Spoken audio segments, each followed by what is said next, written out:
No signs of struggle, no witnesses. His jaw tightens. Just vanished. The detective flips his notebook shut with a snap. Elise's hands tremble around her coffee cup. She wouldn't leave. A tear splashes onto the diner table. She told me someone was watching her. I slide my phone across the table. The screen glows with those final words. He's right here. The morning Ava Carter disappeared was just like any other in the sleepy town of Pinebrook. Birds chirped from the dense trees lining Oak Hollow Road, and a faint mist curled through the dewy yards. The air was still, too still, as her mother would later recall. Ava, 26, had gotten up at 6:30 a.m., made her usual French press coffee, and played an old vinyl of the Cranberries while packing her laptop and sketch pad into her bag. She was supposed to meet her best friend, Elise, at the Pinebrook Cafe at 8. She never showed up. Elise checked her phone for the 10th time, fingers tapping the ceramic mug. 8:17 a.m. Still no Ava. Probably just running late. She muttered, though her voice lacked conviction. Ava wasn't the type to be late, especially not when she'd just told Elise the night before, "I've got something I need to tell you. Meet me at 8. Don't be late." By 8:45, Elise was pacing outside. At 9:12, she called Ava's phone. No answer.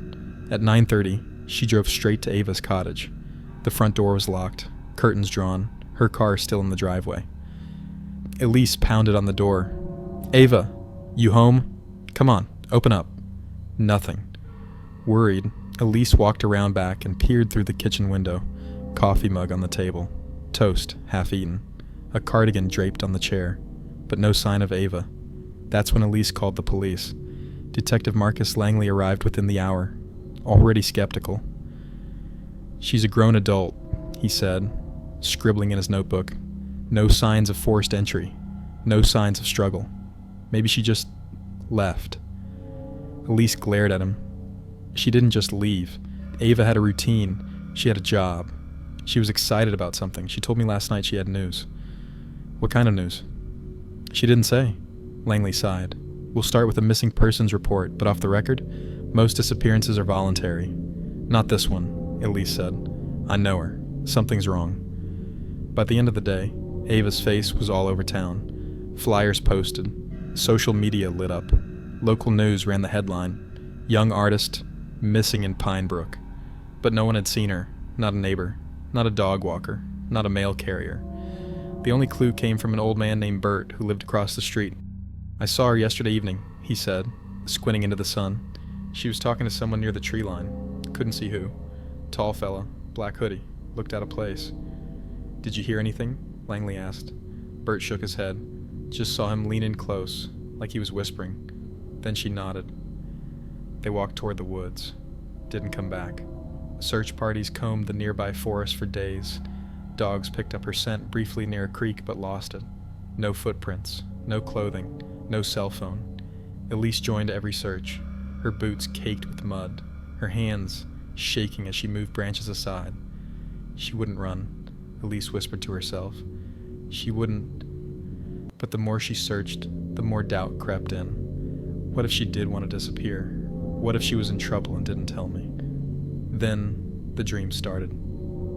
A week after Ava's disappearance, Elise let herself into Ava's cottage, desperate for anything. In the bedroom, she found a leather-bound journal tucked beneath the floorboard. She hesitated. Was this something she should be reading? Then she flipped it open. March 3rd. He came again. He stands by the woods at night. I hear tapping on my windows. I thought it was in my head, but I'm not sure anymore. March 8th. I told Elise something was wrong, but I held back the rest. I see him in reflections, in the mirror, in puddles. It's like he's watching me through glass. March 10th. If anything happens to me, it wasn't an accident. He said he's coming soon. Elise dropped the book, heart thudding. Who the hell is he?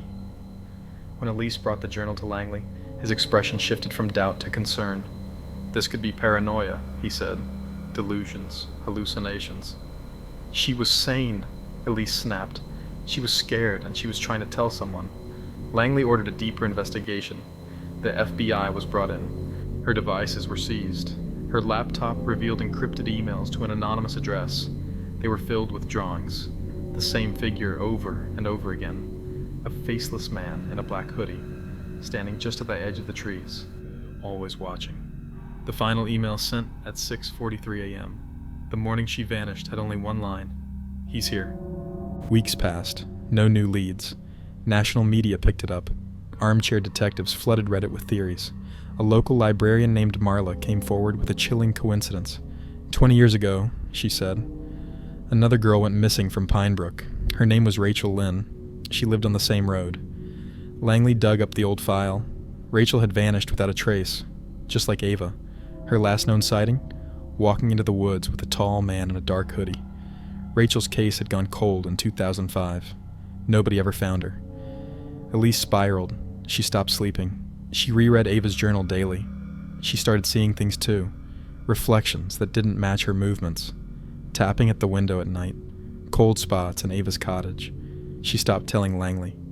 He already thought she was cracking. One night, while flipping through Ava's sketchbook, Elise found a new page she swore hadn't been there before. It was her. Elise, standing in the woods.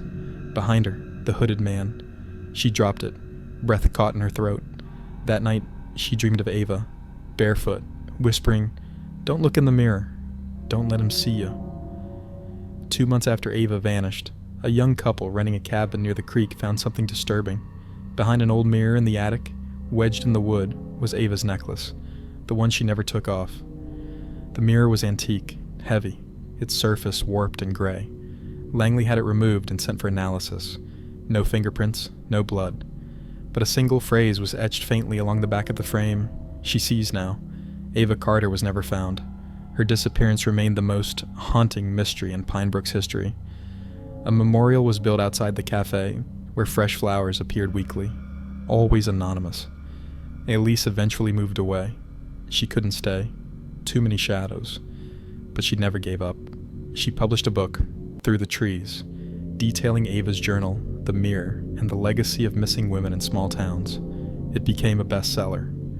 Then, 1 year to the day after Ava vanished, Elise received a package, no return address. Inside was a photo. It was Ava, her face pale, eyes wide, standing in the woods. Behind her, in the reflection of a pool of water, stood the man in the hoodie. In the end, the story became legend. Teenagers dared each other to knock on Ava's cottage door 3 times at midnight and whisper her name. Some swore they heard tapping on the windows. Some saw movement in mirrors. One girl, 17-year-old Lydia Granger, filmed herself entering the woods on the anniversary. The footage ends suddenly. Her phone was found in a creek, screen cracked, still recording.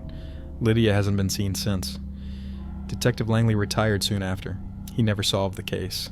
And if you walk Oak Hollow Road on a foggy morning, some say you can still hear footsteps.